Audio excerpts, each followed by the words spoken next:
Hey, it's football and other F words. Hey. Hey. It is football and other Look at F this. words. Low battery already How about on my mic pack. Well, if I see- could get a mic pack in here. Or we could just do like I did Or last not mic week. pack. Is this and mic pack? I don't know. Ear pack? It's the box I plug my headphones into. Yeah. That's what I know. The it headphone as. pack. I need a headphone pack in here. Yeah. Look at that. Look at that. Ross, Mojo Ross. Rojo on it. Man with the mission. Guess what? It's dead too. All right. Didn't even check it. That's a real fail on Ross's part to buy on. Are we going to have another players-only meeting? It feels like we need to have another players owner meeting. Speaking of, let's update the people on our players owners meeting. Yeah. Players only's meeting. Yeah. Clean urinals. Clean piss. Clean piss. Well, I mean like clear urinals, no piss. Yeah, there's it is. Players only meeting, success. Which makes me just think it was Jackson the whole time. Yeah. Well, or Ross. It could have been Ross. It could have been Ross. Maybe he was just very quiet about it. He's smiling awfully slyly in there. Like we called him out on it. Okay, look at this. Right. I get two options here. Yeah. We're gonna go with this one. But let's keep that one here just in case. Are we gonna have a players only meeting about the packs? Well, I called Coach Mike, who handles all this stuff. Yeah. And told him that he's like, I've told him I had to buy 9-volt batteries because first off, we don't even have 9-volt batteries in the locker room over there. Okay. So we're really just going to take this. Let's go. Let's go. All right. So no 9-volt batteries, and people just keep leaving these on. And so we're going to have to get with the players. Yeah. Unacceptable. Unacceptable. Okay. What do you want to talk about tonight? I don't know. I got something to say. Ooh. I got something to say. You are. What do you got to say? I am sick and fucking tired of people in my DMs this week trying to tell me not to be hopeless about this team. What? I feel hopeless about this team. I'm usually like the pretty positive, laid back, patient guy. There's a lot of stuff that I've explained away. Yeah. That ended up, being an issue. Oh, don't worry about that. It'll be fine with time. Well, it wasn't fine with time. And now, all of a sudden, I'm like, you know what, guys? You're right. I'm broken. This is bad. This is really bad. And I can't see a way out. And we can talk about all the reasons why. I think this roster sucks. I think that they have cornerstone needs at way more positions than they can get in a single cycle. So I do think we're years away from this roster being competitive. I have some concerns about Cam Ward. I have some concerns about the people making football decisions at the top of this organization. I went to a really dark place this week, Zach. Yeah. I stretched this thing out back to the I stretched this thing out back to the Vince Young days. And I looked at all the years since 2006 and I thought, you know what? The Vrabel and J-Rob years are actually the outlier for this organization. It's almost like they stumbled into a hot run with a hot coach and a hot GM for a few years. Parlayed it into some success. But when you talk about regressing to the mean is bad football with the occasional spell of mediocrity. That's more normal for the Titans right now. Yeah. It's not like the good old days are like 4 years of the Fisher era. Yeah. And then you were always competitive, but you were always like 8-8, right? Because that's what everybody jokes about. And then dark times, little bump with Ryan Tannehill, or you got one semi bump, you got a semi chub from Mike Mularkey in 2016. Yeah. Then that you kind of went a little flaccid. And then you got a big bump from Mike Vrabel. Yeah. Bigger bump from Ryan Tannehill than when Ryan Tannehill started going down. Did you die too? I did. I did just die. How about that? Guess what? I didn't even have. I wasn't even having issues when we started, but look at that. Here we are. That's why I kept the extra one. All righty. But yeah, they had a bump. They had the bump with Ryan Tannehill. Then when Ryan Tannehill started going downhill, the bump is gone, completely flaccid. And then that whole thing shriveled up with Brian Callahan. So my thing is like, this is not the success for this organization over the last 20 years or so. Yeah. Is not due to good protocol and a system in place. It almost feels like dumb luck. Yeah, right? And that's where I'm like, oh, man, we are really getting negative tonight, I can already tell. Yeah, well, if I wasn't fired last week, I might get fired today. So I think this roster has bottomed out. Yeah. I really don't think there has been much of an impact on the team with the coaching change. I think there was a slight part of me just deep down that was like, well, you know what? Maybe everything that was wrong with the Tennessee Titans was Brian Callahan's fault. And maybe Mike McCoy is going to get this team back to the Super Bowl. But it's the same team. It is by and large the same team. And I got to thinking about okay, there is a situation where people are being fired after communicating an expectation of patience. And I don't know that the people making the football decisions are capable of making good football decisions. So how do you dig out of this? And that's where I'm like, oh man, this is kind of dark right now, because it feels really bad, Zach. And I think the path out is patience. I think you do have to get the right people in place. And I do think you have to have some continuity and keep people together. And I just don't know that I have the faith that whoever is installed in this new regime can win games quickly enough to buy themselves time. Okay, so you fired the coach. So if this team bottoms out and they go 1-16 or whatever, I'm still just holding the pack because I haven't unraveled the headphones yet. I'm deep into this now. And I don't even remember if my brain can go to all the rabbit holes I've gone to this week. But, I'm just thinking okay, so the coach was fired. So what if this team, in all likelihood, it's still going to be bad next year? So then what? Do you then fire Chad Brinker? And if you fire Chad Brinker then, well, that's more turnover, and this whole system we've been building towards over the last 2 years is just out the window, and there's something new in place. And that's where I'm like, man, we talk a lot about range of outcomes on this show. Which multiverse, which timeline are we on right now? And how many timelines do you see where the Titans can dig themselves out of this through sound decision-making, patience, protocol, developing a system? Because I feel like that's what it's going to take to get this franchise to where it wants to be, and I don't have a lot of faith that anybody's going to be able to see it through.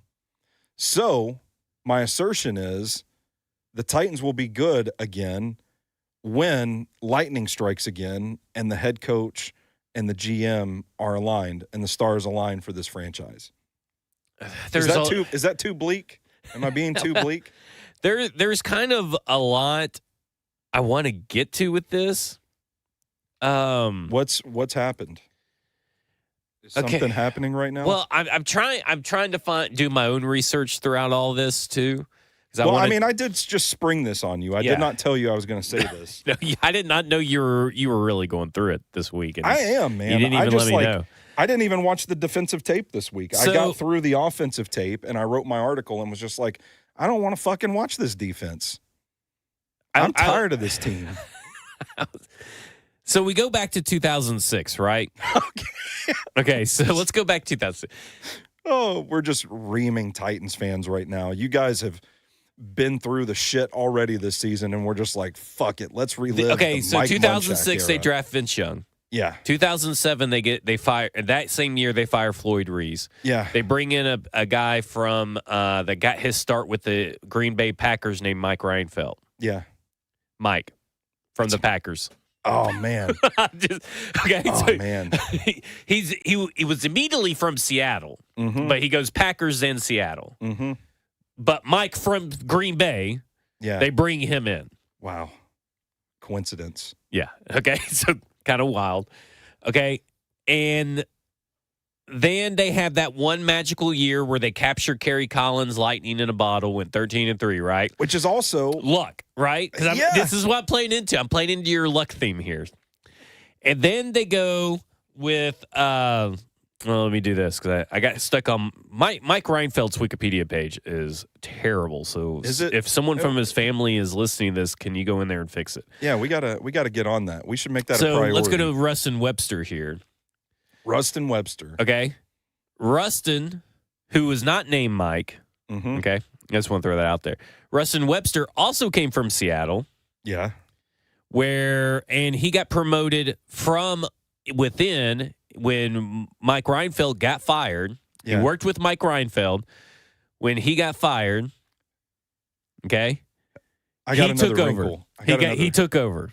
I got another wrinkle to this, too. So he became promoted from within. So they just promoted the same guy. Mm-hmm. Then you had the Mike Munchak years, and his last year they drafted Marcus. So they inherited a quarterback, then drafted a quarterback, and they were fired. Yeah. So, okay, Floyd Reese drafts quarterback, fired. And it's cursed. The franchise is cursed. Rustin Webster drafts quarterback, fired. Yeah. Who? Just want to throw this out there. And then John Robinson comes over. They capture lightning in a bottle with Mike Mularkey, but then they trade a 4th-round pick for Ryan Tannehill, who they weren't starting. Yep. Mm-hmm. Put him in, magic in a lightning in a bottle. Him, Derrick Henry go off. They go crazy. Remember, John Robinson didn't even want to draft Derrick Henry. Let's just throw that out there, by the way. So he didn't even want to throw Derrick Henry. So they got lucky with that they Henry. listened to Blake Bedingfield. And they got lucky Eddie George did his magic on that because they weren't even wanting to play. He was getting treated like Travion Henderson right now. With Mike Vrabel. Right. You're right. Oh, my God. I didn't even think about that. Okay, so we're really getting into it. So he was getting treated like Travion Henderson with Mike Vrabel. Mm-hmm. He didn't, for whatever reason, Mike Vrabel didn't want to play him. And because there was Deion Lewis, remember David Fluellen. Oh, he's getting benched for David Fluellen, the flu season. And then they get Ryan Tannehill. Things take off, and then it sputters out of control. Because they can't sustain. They have never been built for sustained success. Because they fire people. It's not even that. Well, it's part of it, but I mean, like, listen to the general managers here, though, real quick. So he got hired in 2007. He made it all the way to 2012. Yeah.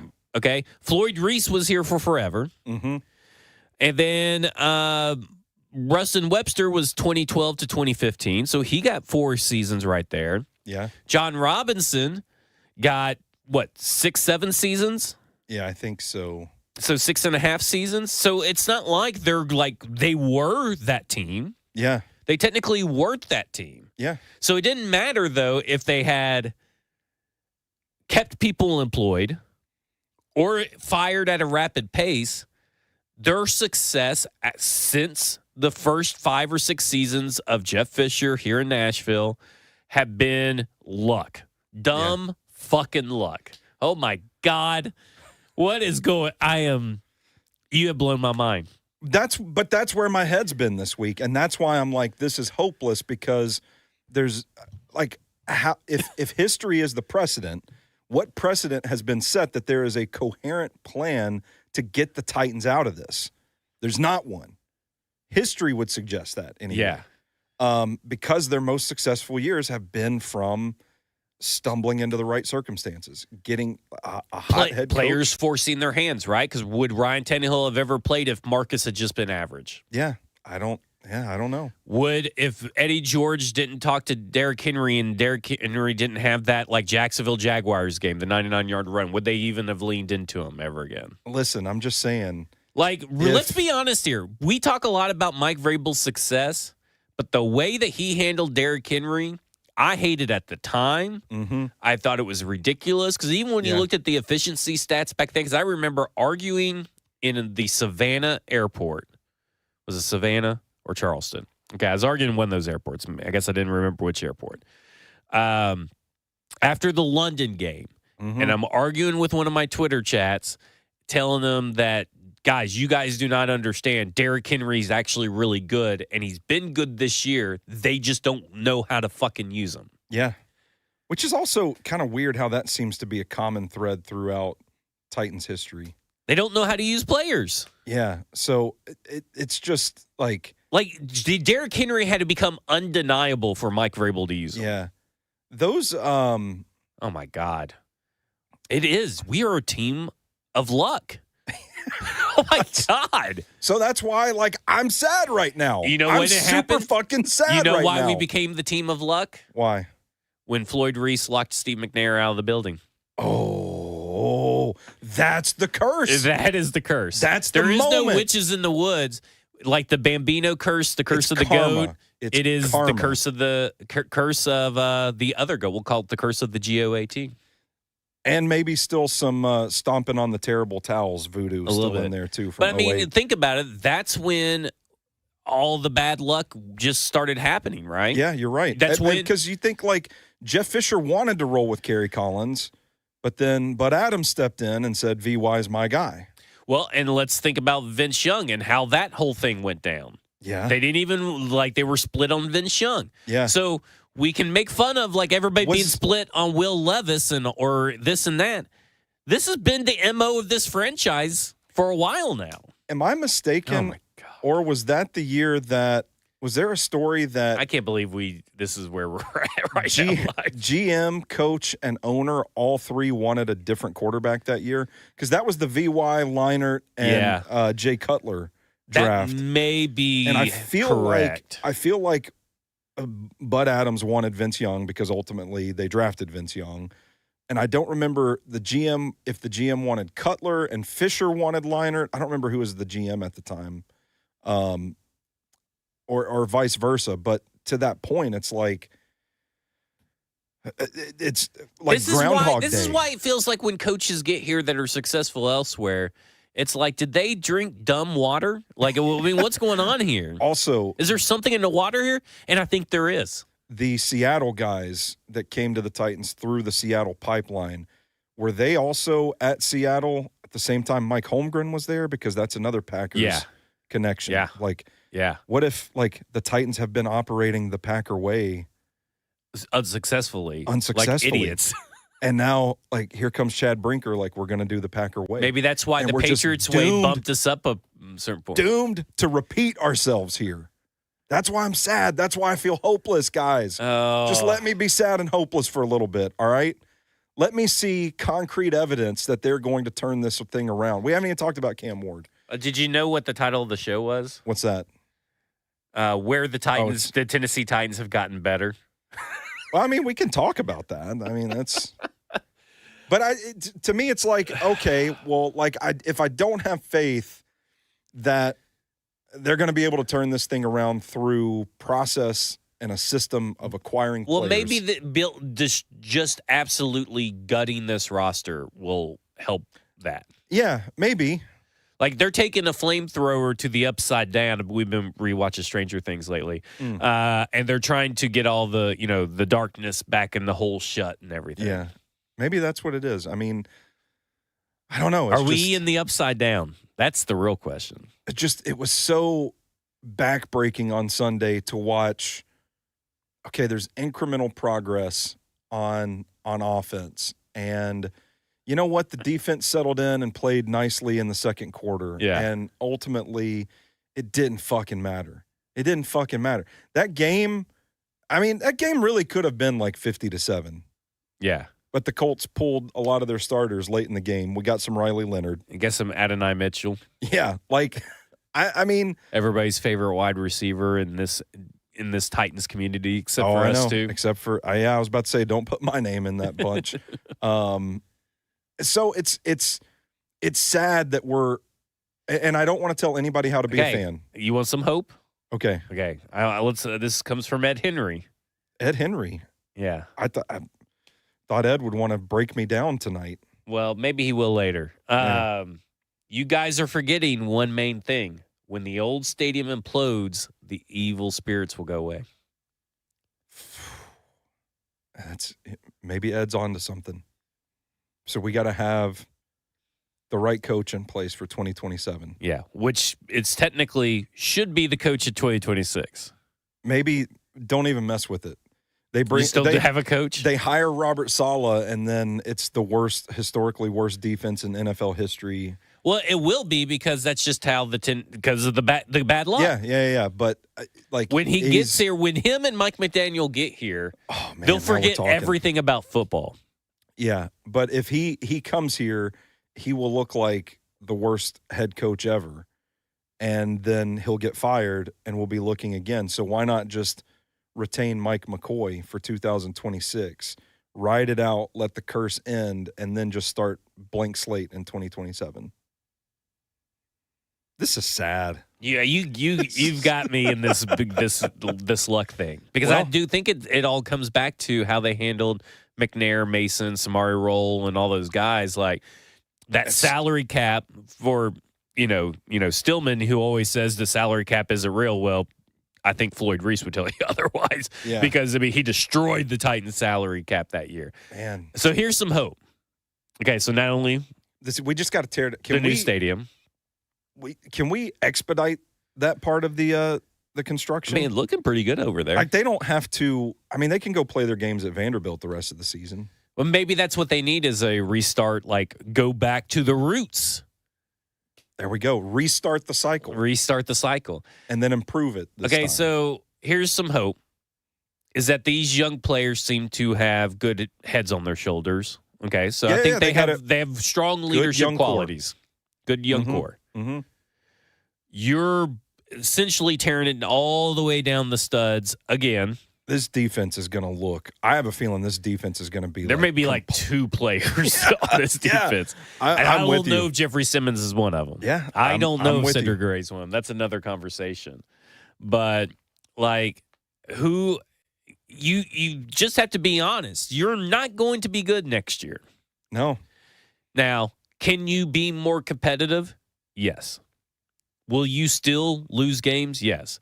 Will the new head coach look probably 10 times better than the old head coach because they'll go from 1-17 to 4-11 or something like that. Yeah, 4-13. 4-13. And we'll just be like, finally a breakthrough. Yeah, breakthrough. 4 wins. That's probably what it's going to be next year. Now, to your point, way in the back before we got into the bad luck and the good luck and all that kind of stuff and curses and all that, way back when you were talking about it may not happen for 3 or 4 years. Yeah. That is possible. But I think you do need to allow yourself for the possibility that, you saw the Texans go from Lovie Smith to David Culley to this. You saw the command to what they are now. You saw the Commanders go from trash to what they are now. So it can happen in one offseason. Go back and look at the Tennessee Titans back when they had Mike Mularkey. They were trash under Ken Wisenhunt. They ended up 9-7 the following year. So it can happen. I think you should allow yourself the possibility that it may happen. I'm going to be Debbie Downer real quick. What's the current record of the Texans and the Commanders? I think they're both 3-3. I think Washington's 3-5. And well, I think to specify, Jayden Daniels missed a lot of games. I know. I said I'm just being Debbie Downer. But 3-5 is also better than what you've been. That's not true. you, but that's true. The Tennessee Titans. Yeah. The Texans are 3-4, and the Commanders are 3-5. I just wish I could feel something exciting about this team. Well, let's do this. Let's talk about my tweet from earlier in the week. Okay. Where I talked about that the offense has improved. Yeah. Now, obviously, this is temporary because Mike McCoy, there should be no reason that Mike McCoy gets the head coaching job. right? So, like, this is all temporary. I don't think that's going to happen. Yeah. No. After the fourth down decision, which someone on here said, was it feckless? Feckless. Other football and other F words to describe Mike McCoy, feckless on fourth downs. Frightful, fearful. It was something like that. I can't remember what they said. I'm not scrolling back up. Okay, anyway. How is the chat? Have we ruined the vibe? Have I ruined the vibe? I shouldn't attribute that to you as well. Am I just like a buzzkill tonight? I mean, I feel like I am, but Stoney, in 1 year, he says 2 years, but Stoney, in 1 year, if they are 3-5 at this point, you'd be fully engorged. That's from Ed Henry. Yeah, I would. So see, I mean, it's not bad. The Texans are still have shown sustained success since they fired David Culley. Yeah, that's true. That's my point is that you can get sustained success. But let's talk about this offense. First off, I'll answer Michael Angley. I don't know. He asked if I was a Titans fan before coming to 104.5, and yes, obviously. Welcome to the show, Michael. Yeah. Okay. Oh, boy. Let's do this. Okay. So I put out a tweet saying where the Titans offense has gotten better because the big thing is like, the points per game are down since Callahan gave up play calling. Well, agreed. It is. But there's also way more to an offense than just points. Obviously, Cam Ward echoed when I said that earlier this week. Cam Ward echoed the same thing. We're getting drives, but we got to start finishing them. You have to start finishing drives at some point. But at some point, I think the points will start falling into place. But you got to start being consistent a full 4 quarters. Yeah. And to me, when we're looking for consistency and growth, I guess I just have a low bar for what I view as successful growth and consistent improvement is that when you go back and look at Callahan's games before he got fired, there was no consistency. You may have looked good with the Rams for a little bit in the first half of one game or the first quarter of one game, but you didn't do the rest of the way. You may have looked good, and you may have looked good in the first half of the Rams game, and then here comes the next game against the Colts, and it doesn't matter because you didn't look good in the first quarter or the first half of the Colts game. You get what I'm saying? Like, at least here, so far, under Mike McCoy, we've put together consistent first halves on offense. Yeah. You get what I'm saying? Like, that is consistency we hadn't seen from first half to first half. First half to first half. Okay. Like when you not full games, but first half of week 7 and first half of week 8 were consistent performances between the two, and they were good performances between the two. You didn't get that consistency with Callahan. So I find that to be at least a sign of growth. How much of that do you attribute to coaching and how much is just guys playing together and getting comfortable? I would attribute probably 50-50. I think you would have to contribute it 50-50. Because that's where I come in on it would have. Oh, hold on. Update. Baby Bustin was born last night, 7 pounds, 5 ounces, 21.5 inches long. Breaking news. Hell yeah. Shout out to Bustin. There you go. That's awesome. Happy for Bustin. Congratulations. He says he's going to get that boy on a blocking dummy ASAP. Already showed him Cam Ward highlights to fall asleep to last night. There you go. So I think there is a lot to say because when you start looking into it, a lot of this is from, I think, the players looking more comfortable and more decisive as a whole, because I do think that they have tweaked the scheme in a way that is more beneficial to the pieces that they have. I definitely think like Chimere Dike getting involved in the receiving game in a serious fashion is a positive development. And the way that they're using them. I feel like they're still running the same concepts. The difference that I've seen is that they're kind of sprinkling in more over the middle stuff with the passing concepts. And that to me is like, okay, well, I wonder, I don't know, I should do my research on this. I should do some actual fucking journalism. But I'm curious if this was a plan that was put in place by this coaching staff where they said, hey, we're going to start Cam Ward baby steps. Because I told you, those first couple of weeks, I was like, I feel like they're running the same fucking concept over and over, and it's just not working. But then they start sprinkling in after a few games a little more over the middle stuff. And then they start sprinkling in a little more, multiple tight end sets and all this stuff, like different concepts. And it just kind of makes me think, like, what are the odds that Mike McCoy just stepped in and was like, we're going to scrap all this and we're going to do 0%, because I'm not saying that. And that's where I'm kind of like, I wonder if this was just the plan for Cam all along. They're not really pivoting as much as they're just, you've got a different play caller, so there's naturally going to be different tendencies. But how much of it is just like, again, this may just be me being pessimistic, is like they didn't necessarily pivot. They're sticking to the plan that was in place, just with a different play caller. I don't think so necessarily, because you even saw it, the Texans game was obviously the first game Bo Hardegree got the play calling duty, right? Mm-hmm. And they got blanked. Yeah. That was just a fucking mess. That was a bad game. And I think it's because you got Callahan and Bo Hardegree butting heads. Yeah. Like, philosophically, they're butting heads. And we always knew that. And then Bo Hardegree was kind of getting a little bit more comfortable and whatever, and you kind of saw a little bit of growth here and there. But when you get to Mike McCoy and Bo Hardegree, they talked about throughout the week the little changes that they were making. Yeah. Because they were making changes.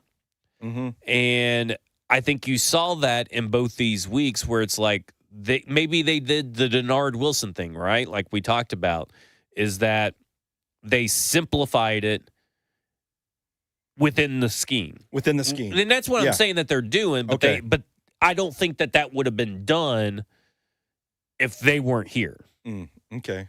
And I think it's pretty clear when you look at the way that all these players were being used, right? Like Chimere Dike, look at his average depth of target the last 2 weeks versus the first, 6 or 7 weeks. Well, even just like something as simple as like snap count at wide receiver. Right. I feel like he was not really in the cards for this offense at all. So I look at it as we weren't getting any consistency week to week from the offense. Yeah. Anywhere. No consistency anywhere other than that they were consistently bad. They were terrible. We weren't getting consistency in the second half. We weren't getting consistencies in fourth quarters, third quarters, first halves. There was no stringing together of games showing growth. Mm-hmm. Mike McCoy comes in. We get a first half bump, and then the second half falls apart. Yeah.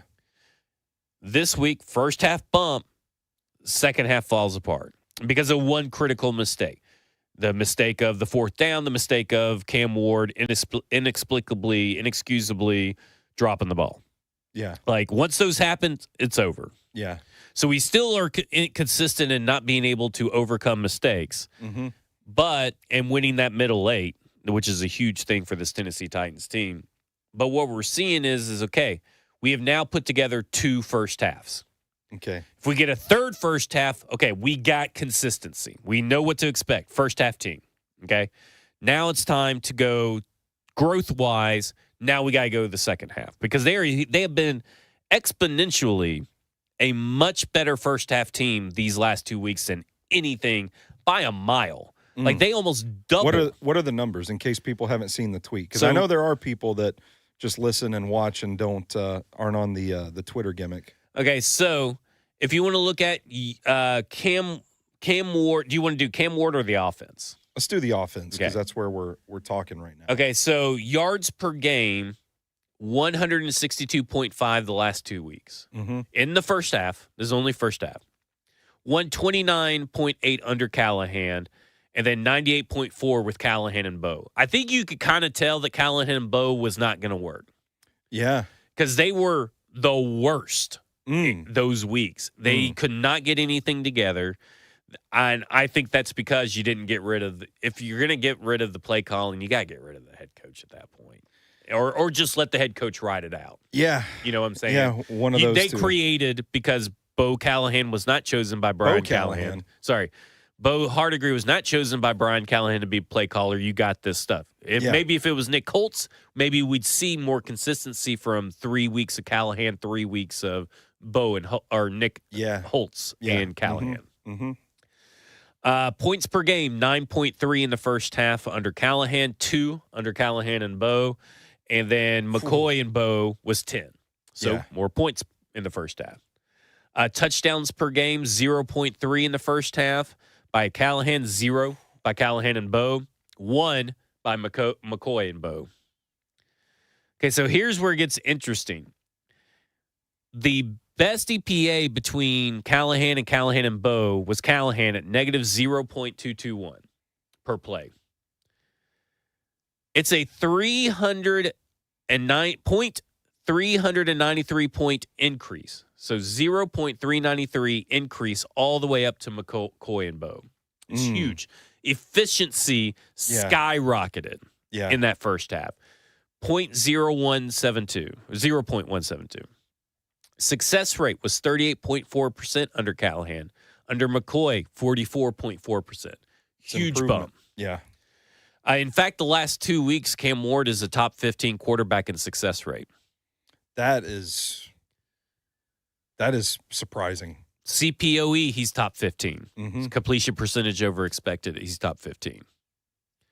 So just want to throw that out there. He was 29th and 30th in weeks 1 through 3.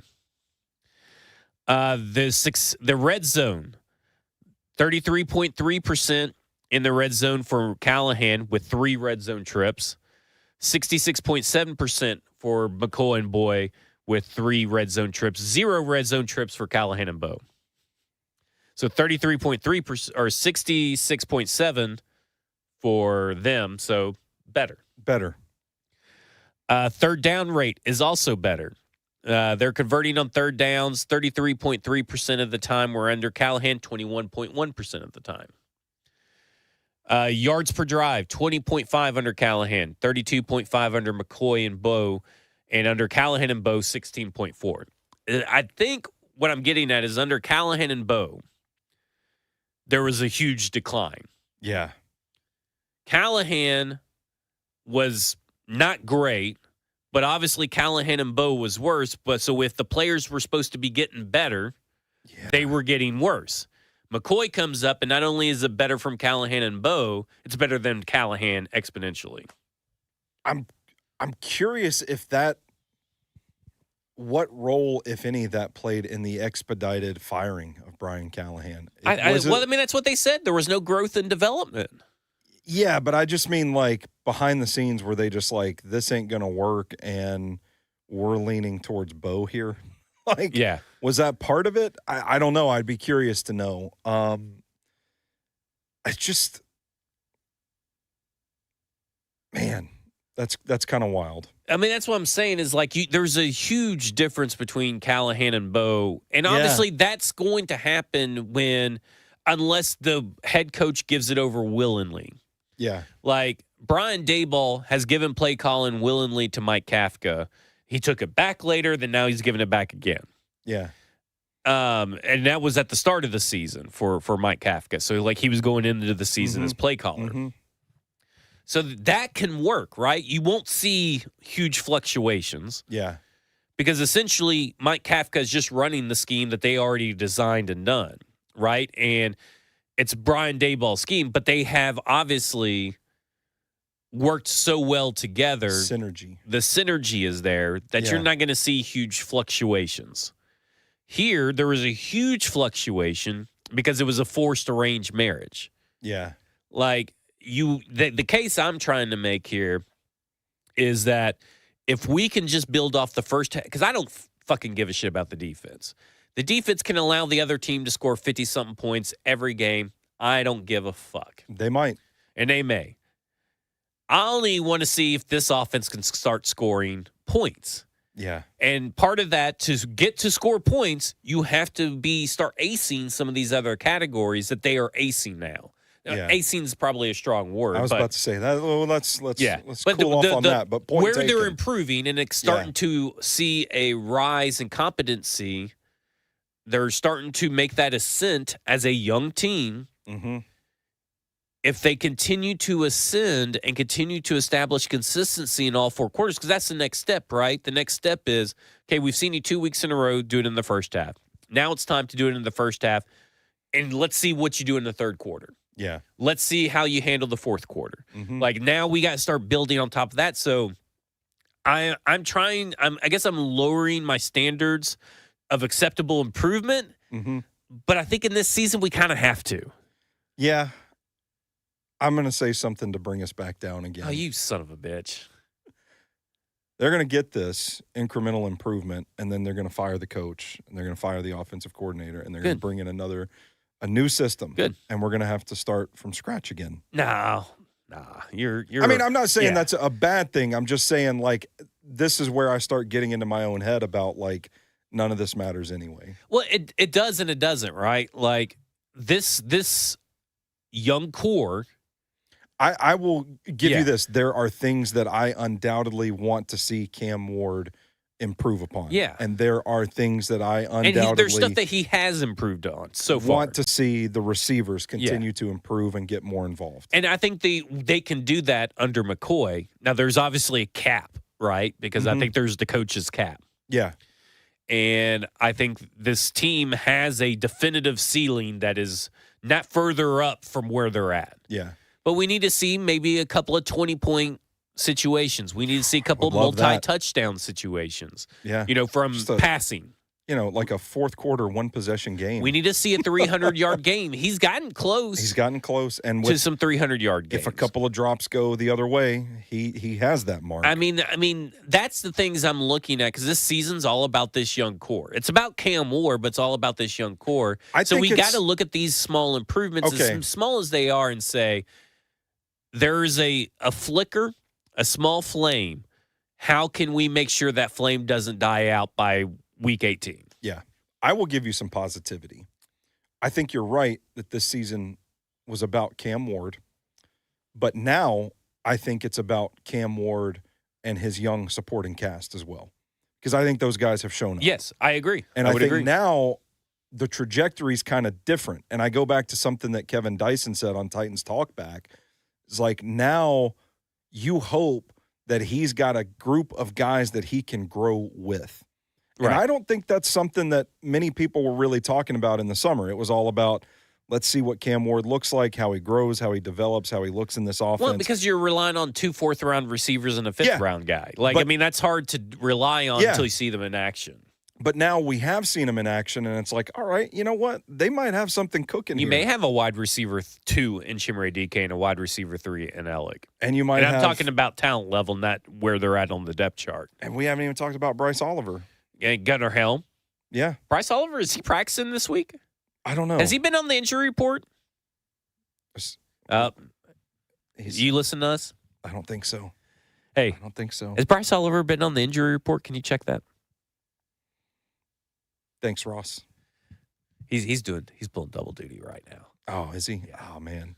Yeah. But anyway, so is that what they call it these days? Yeah. That's why I'm just trying to be like, because you say this team is so hopeless, and I get because of the bad luck.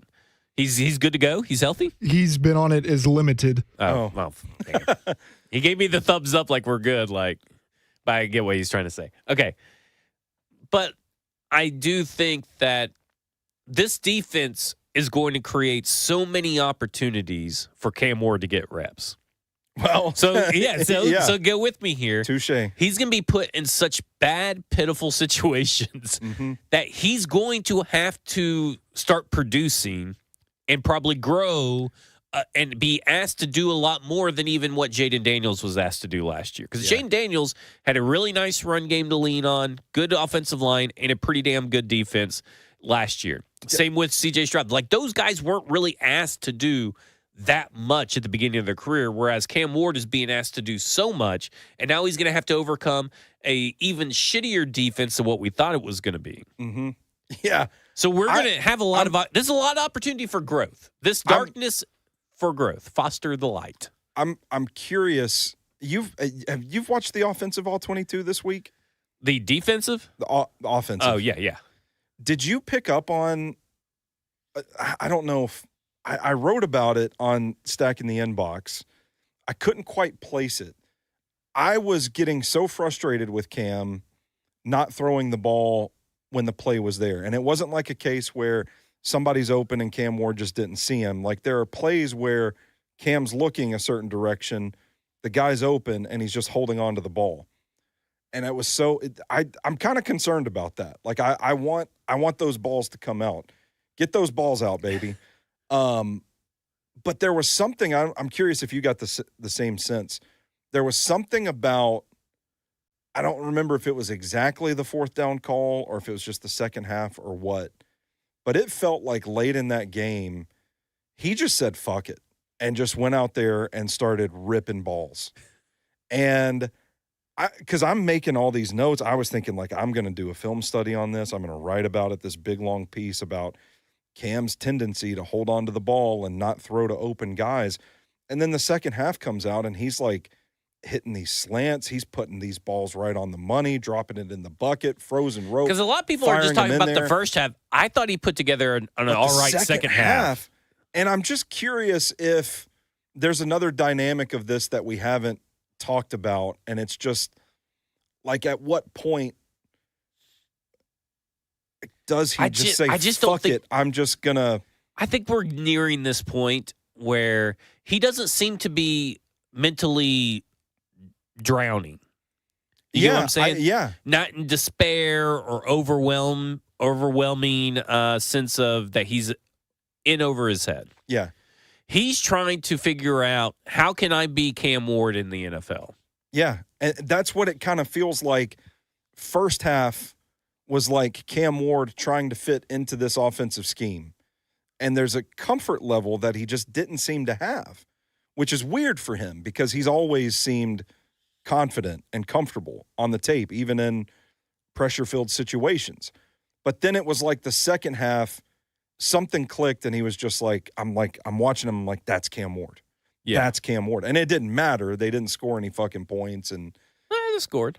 Well, I mean, against the Colts backups. But to be honest, I mean, like, Gunnar Helm, he put the ball down low where he's supposed to, by the way, in the end zone, and Gunnar Helm didn't come up with it. Yeah. And if he was just a tad bit more in front of Chimere DK, maybe another touchdown instead of an interception. Yeah. Mm-hmm. And I think that's what he's trying to figure out, who he is in the NFL. Like, it's Caleb Williams still had DeAndre Swift, Keenan Allen, Rome Odunze, DJ Moore. Yeah. Like, what I'm seeing from Cam Ward is a lot what I saw from Caleb Williams last year with with a worse supporting cast. Yeah. You get what I'm saying? Yeah, like, absolutely. I think that's a pretty apt comparison. Because, Caleb Williams was a guy that would scramble around and go big play hunting. Mm-hmm. He just had better wide receivers. I feel like if you would have put Cam Ward in that situation last year, or take that supporting cast and putting it over here this year, we would see a better stat line, because that's what everybody kind of looks like, but we'd see a better stat line than what Caleb Williams produced last year. Yeah. So there's some, to me, he's trying to do a lot of stuff with Van Jefferson, Elikiah Manor, Chimere DK, Gunnar Helm, Chigakonkwo, that he's trying to do it against NFL defenses. Yeah. Like, you could do the stuff that he was doing with Samuel Brown, Jacoby George, Isaiah Horton, Xavier Restrepo in college, because it's college on college. Now it's kind of like, right now, let's be honest, it's college against NFL. Yeah. It's 3-4 predominantly college players going up against NFL level defenses and Lou Anarumo and stuff like that. Like those 4 college players plus Van Jefferson. And no, I know you love Van Jefferson as wide receiver 1, no slight at Van Jefferson, but he's still a tier 3 NFL wide receiver. He's a wide receiver 4 on most teams. Right.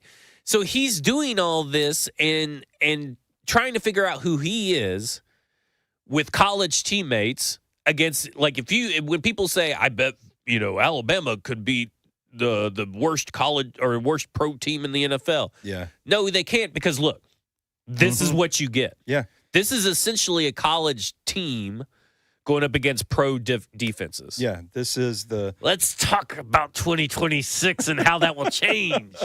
I will spot you some hope in what I mentioned earlier, in that if there was some sort of light bulb moment in the second half of that game, and that's the Cam Ward we get, and it's Cam Ward being Cam Ward, I think that is your hope. And that it didn't lead to points. And, yeah, I think you can explain away. Oh, God, I'm about to throw up on the mic. You can explain it away by saying they were playing the Colts backups, they were playing prevent defense, whatever. But I do think from a mental standpoint, it's encouraging that this shit sucks, but he's not succumbing to it. He's not Lily Rose Depp and Nosferatu. He is not succumbing to the darkness. Yeah. And I think that is your hope. Maybe he is the guy that can bring the flashlight to this eternal damnation. I got some positive stuff for you. Light up the night. This is from Team Ramrod here. Okay. He's asked to do a lot as a rookie too. Handling protections, calling multiple plays, changing plays. It's not the Mickey Mouse stuff that Jackson Dart is asked to do. Oh, well, touche. He's got a lot on his plate, a lot of responsibilities, and he's going to see all kinds. He's going to experience so much his rookie year. Yeah. And I think that a guy like Cam Ward can turn that into something, rocket fuel for year 2 and beyond. I hope so. I sure hope so. Avanzi says you can poo-poo them scoring points, but they got blanked a few weeks prior. Them scoring matters. Nobody here said scoring didn't matter. In fact, we said that the points will come. Team Ramrod agrees it's going to be better for his development that way. Let's see. Because now the live bullets have been flying, and you do kind of see that. I think we're deep in it enough to say what we thought about Cam Ward from a mental makeup standpoint is the reality. Yeah. Like, that's who he is. And because of that, I think it does give you confidence that he can sustain this. Yeah, it's like Cedric Gray, right? I mean, Cedric Gray's made of the right stuff, and it's propelled him into year 2. Now, we didn't know that in year 1, but it's pretty obvious that the way that he approaches the game was definitely helpful for him to make that year 2 jump, for him to just, again, rocket fuel right past James Williams. Yeah. I mean, and he's been the best defender on this team, not named Jeffrey Simmons. It's hard to argue with that. Yeah. And he's year 2. And he had less experience than Cam Ward. And we know more about Cam Ward than we do about our 4th-round inside linebacker, because he's the benefit of being the quarterback and the first-round pick. Yeah. And we're exposed to him all the time. And knock on wood, he stayed healthy so far. I don't know if that's real wood. I got to get you some real wood. Well, I can't knock him on my pecker. No, I guess you can't. They got cameras in here.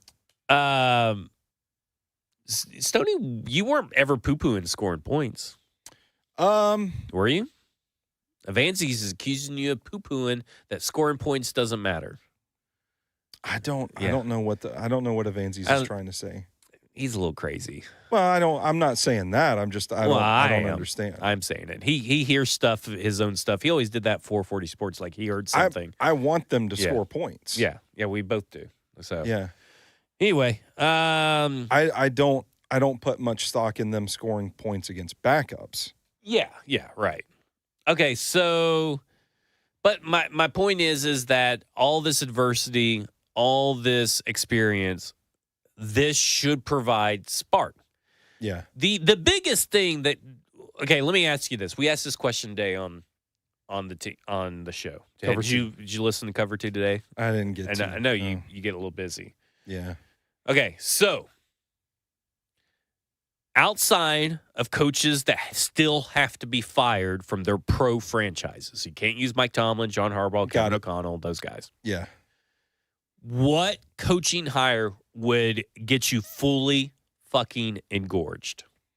I think I'm at a point where I'm going to be disappointed if they don't get Robert Saleh. Okay, so if they get Robert Saleh, how is your hope meter from there?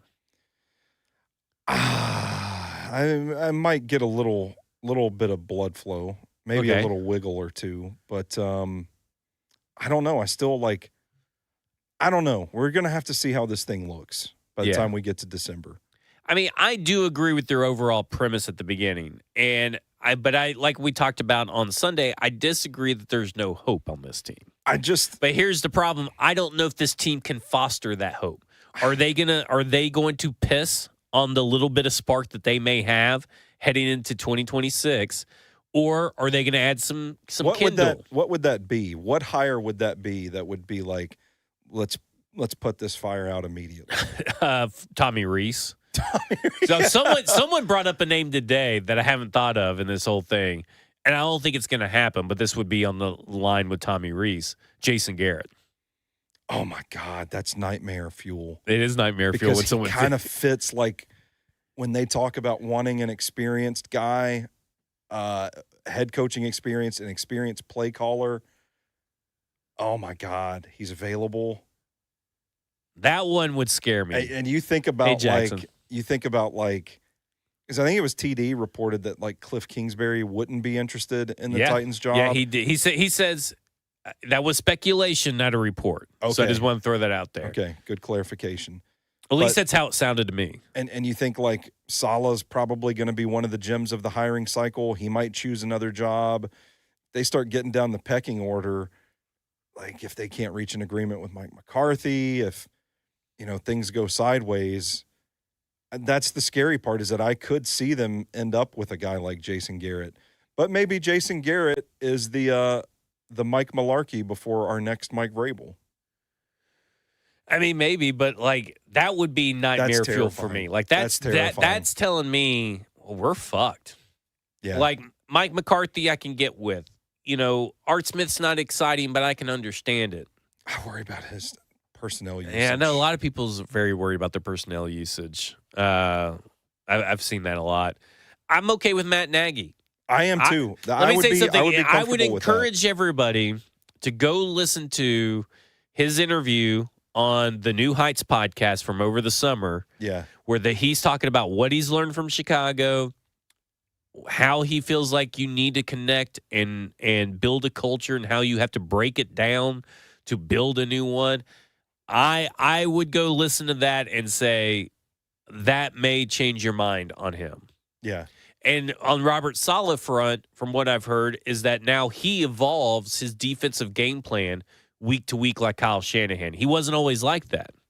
But now, Kyle Shanahan evolves his game plan week to week. Yeah. You're going to see new stuff you didn't see in other games. It just depends. Now, Robert Saleh has started doing that.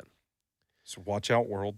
So I'm just saying, I think that there's a lot of seemingly on the surface uninspiring hires that I think can be your Mike Mularkey. Yeah. But I do think there are a few hires that can be your sustained level of Mike Vrabel. Yeah. Okay. The good Mike Vrabel. Yeah. How do you feel about Borker getting players to serve the vision of the next coach? Well, where's your confidence at there? That's why I think it has to be Nagy or Mularkey or McCarthy. Yeah, we can just bring Mularkey back. Yeah, too. But that's why I think it's Nagy or McCarthy.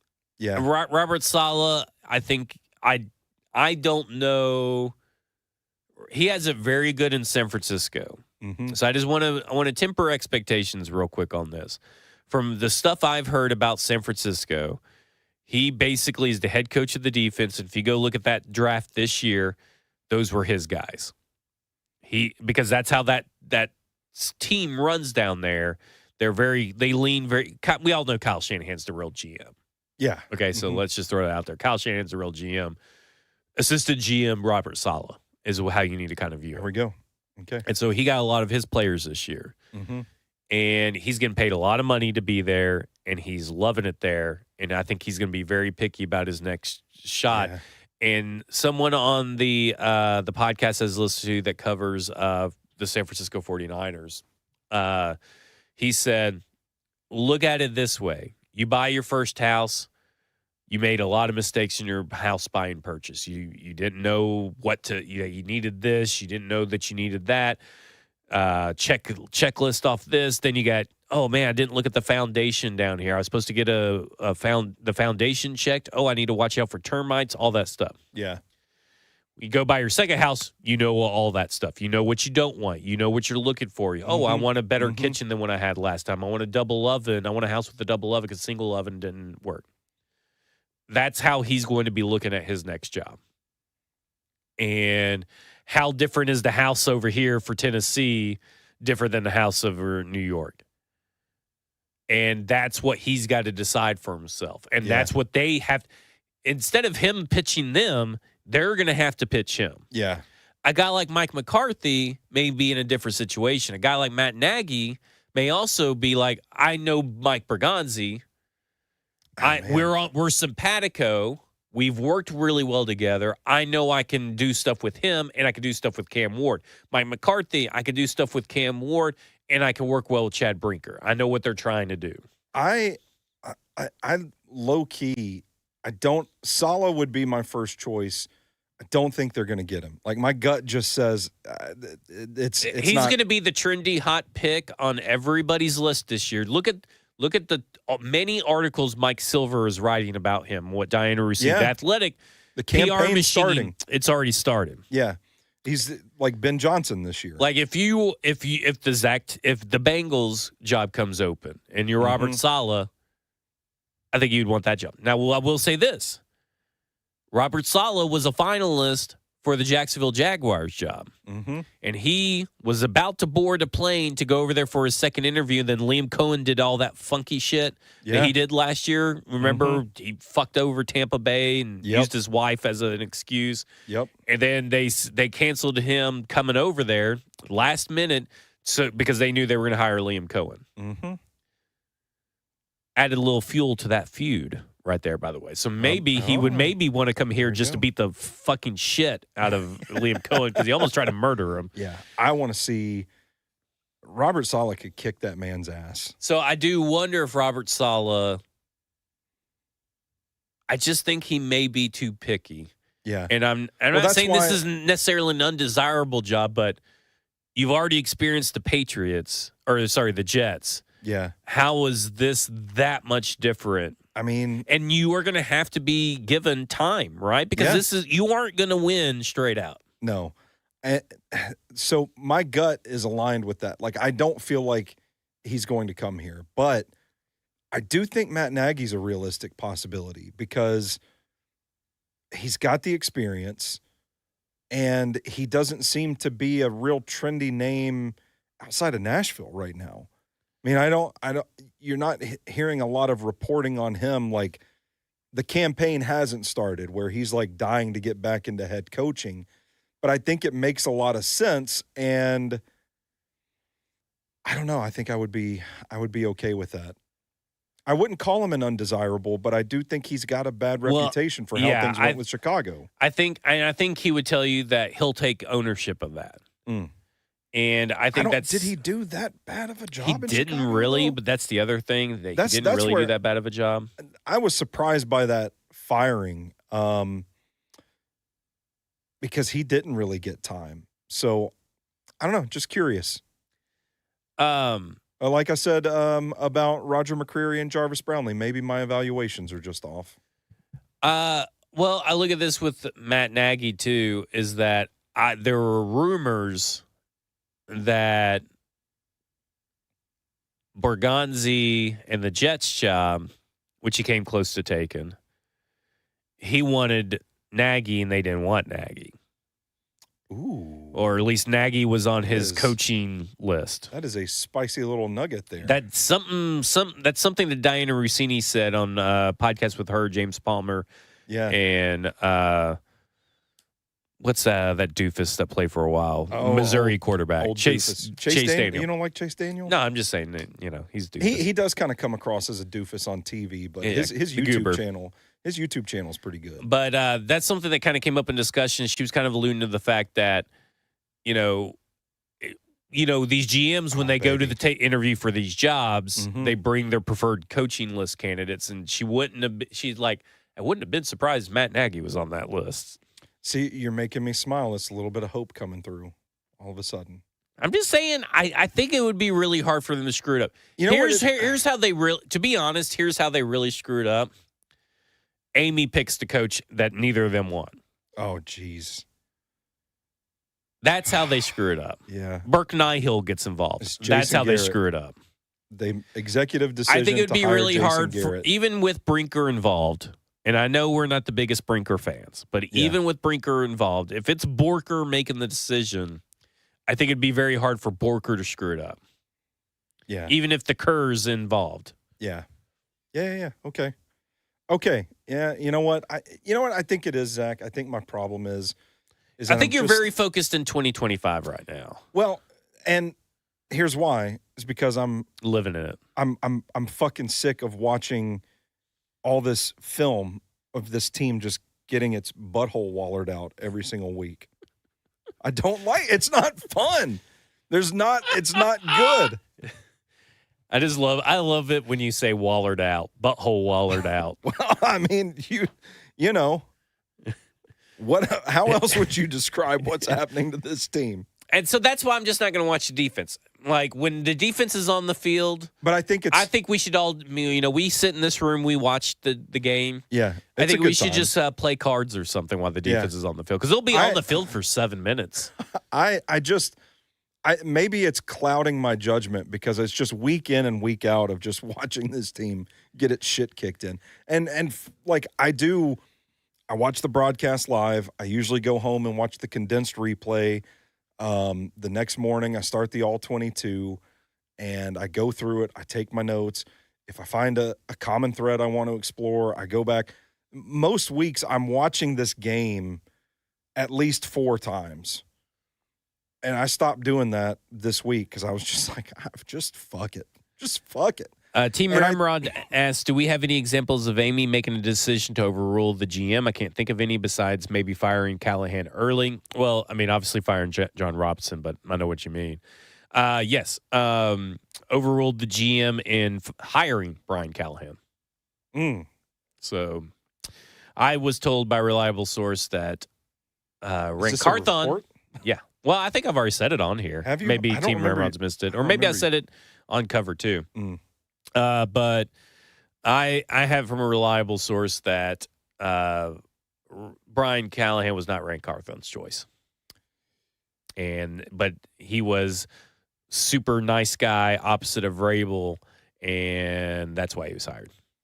And obviously the resume and stuff too, but not to downplay his resume or anything. But that is that's interesting. I feel like there's more there that we're just not thinking about.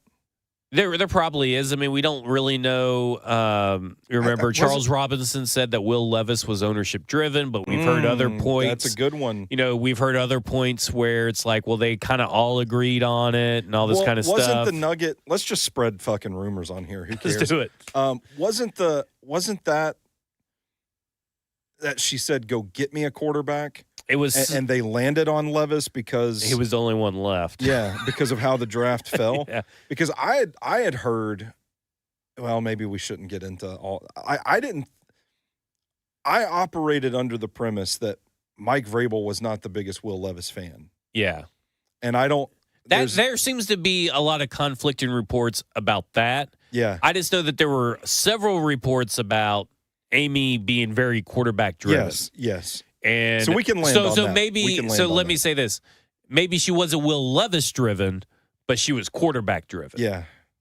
And then that, of course, influenced all that. Golly, look at the Man, that's crazy. So if she could stay out of it, if Burke Nihill can stay out of it, I'm okay with Borker.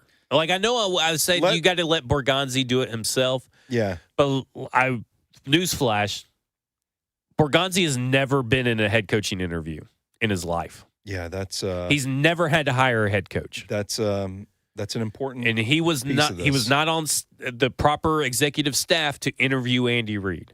And interviewing Andy Reid is a pretty easy interview, I'm sure, to decide, like, yes, we want you. Yeah. But he has never had to be involved and run a head coaching interview. For better or for worse, Brinker has. Yeah. Yeah. Okay. Okay. So for better or for worse, Brinker has. So I just want to throw out there. I know we're pretty sour on Brinker. We're getting there, though. Borker, I think, makes sense to make the decision. It'd be really hard for them to mess it up. Really easy for 4 people involved to really mess it up. Yeah. It's not going to be that difficult, even if it's Ziegler and McKenzie involved. Oh, yeah, I forgot those. But it is going to be difficult if it comes down to Burke and Amy. Yeah. So, like, if those people will just sit in the room, read whatever questions Brinker and Borgonzi want you to read, and just sit there and nod and act like you're taking notes, I think we can be fine. Let the football people make the football decisions. Yeah. Is ultimately where we land yet again. And luck, because as what this franchise has shown us since locking Steve McNair out, the only good seasons have revolved around luck. Man, now I'm sad again. Sorry. You were wiggling me. I was getting somewhere. Well, the luck would be involved in, I think it would be good luck if Amy and Burke weren't involved. It's also because I think they're going to be involved, so it'd be great luck for this team if they weren't involved. You know what? Can I say this as well? And maybe this is a hot take. I don't know. It might be a stroke of good luck to be looking for a head coach right now, because I think this is going to be a pretty good cycle of candidates. It's a great cycle of candidates, and they have a head start. Yeah, that's true. They have a massive head start to analyze people in college, analyze people now. Like, you can sit there and watch. How's Matt Nagy doing on the sidelines? What's the situation going with Patrick Mahomes and this offense? Yeah. Oh, you got Rashee Rice back. Now you guys are cooking. Like, you got all this stuff. Because everybody every year always wants to tell you the Chiefs are dead, and they're never dead. Okay, here are some candidates that we didn't even think of. Hey. You know what I'm saying? Like, maybe we weren't really interested in Zach Robinson when Mike Silver came through and we told him that we didn't want an inexperienced play caller. But, man, he's really cooking over in Atlanta. The more options you get, maybe you look at a guy like Greg Roman because you have time. It's like, hey, why has he been rolled out of so many coaching searches? Nobody ever talks about him as a head coach. So you have a chance to cast a wide net, dwindle it down, maybe a list of 50 to 20. So Rick Stockstill still out there. You got him. Maybe Steve Sarkisian is a real thing. I mean, Amy Adams-Strunk is a Texas Longhorn. And she's an alumni. Yeah, you have plenty of time to dig on his time in the NFL in addition to what he's doing at Texas. So you got time. It's like, I think the reason I have hope is because I like a lot of candidates. And now you're about to have Jesse Minter here, right? Jesse Minter, defensive coordinator of the San Diego Chargers, hot young name. Has a lot of tendencies like Mike McDonald, who I really liked in that cycle. A savant. He's labeled a savant. Now that you said that, if he is hired and this defense sucks, everybody's going to remember. I'm going to say. No. Well, Mike McDonald is a savant. Okay. Mike McDonald is a savant. I'm about to say. Jesse you don't need to start the quarterback young. Guru or anything. No. But, Mike McDonald. But now you have time to, you are out on your head coach. You can have extensive conversations on the field before or after, whatever, with Jesse Minter if you want. Yeah, that's true. That's true. So I just find it very hard to really screw it up. But it can happen. Know. I'm going to say it's an 80% non-screw-up rate right now. Yeah. 10% for Burke being involved, 10% for Amy being involved. Let's set the condition of if the football people are making the football decisions, and if they're the ones making it, I say 90%. If unfollowable rate. Here's what I struggle with, though. If they really have the patience from ownership to see the vision through, then I will come around and say I can I have learned to love again. I think I can have hope. I think this coaching hire will tell us if they do or not. Okay. Well, we only have to wait 10 weeks. That's it. Just 10 more weeks, 70 more days of this dreadful. Because they'll hire the coach as soon as the season's over. Pretty much. They'll go through all their stuff real quick. Yeah. No questions in the chat. I mean, do we want to talk about? They do play a game Sunday. They're going to get smacked around, though. Yeah, I mean, just go play our Colts stuff last week or 3 weeks ago when they played the Colts or whatever. How much and just replace all that with Chargers. What do you want to bet that this week Oronde Gadsden scores a touchdown over Cody Barton? I think this is if I were making bets, this is a 2+ anytime touchdown parlay of Ladd McConkey scores 2 and Oronde Gadsden scores 2 in the same game. I think they walk away with 4 touchdowns. I like that. Yeah, I think they're going to get smoked. I think they're going to get smacked. Yeah. Smoked, smacked, steamrolled. I just don't know how you stop this Chargers offense. I don't think you can. Like, I don't think this Chargers defense is incredibly, insanely good. Like, I mean, it's better than what you have faced. It's maybe Colts level. But I don't know. See, I'm kind of curious because I think this is going to look a lot different from a schematic standpoint, which, to your point earlier, maybe the spin cycle, maybe the silver lining here is, hey, this is about, it's like a branch of this Ravens defense that is all over the NFL right now. It's like, I'm trying to think off the top of my head. It probably is going to be, from a schematic standpoint, one of the more difficult defenses for Cam to read. Probably post-snap, yeah. Post-snap. So, good reps there. Yeah. He'll get some experience against this style of defense earlier. I just think that from a personnel standpoint, it's just going to be difficult. Yeah, it will be difficult, but the offensive line should hold up better, I feel like. I hope so. Yeah. I mean, but I think the coverage is going to be the issue. The coverage is going to be the issue. They don't have a lot of players. You know what I'm saying? They just lost, Tarheeb Still is going to be out for 3 or 4 weeks. Yeah, so it just feels like they don't, and they got a lot of players on defense that probably won a good game against the Titans. Yeah. A lot of revenge game guys out there. Cam Hart's playing pretty well, too. Yeah. It's like when you talk about the Broncos roster, looking at the roster on the paper, it's like they're doing very well for what they got. Yeah. And maybe the Titans can find little holes to maybe just stay in the game. Yeah. And make it competitive. They're not going to be able to keep pace with the Chargers offense. At least keep it close enough where they have to play their starters the whole game. There you go. All right, There's Jackson, progress. Producer Jackson behind the glass. How would you grade the show? A+, boys. There you go. Hey, A+. All right. Stoney Keeley, Sack Lions, yeah. Football and Other F Words, and you have just been effed.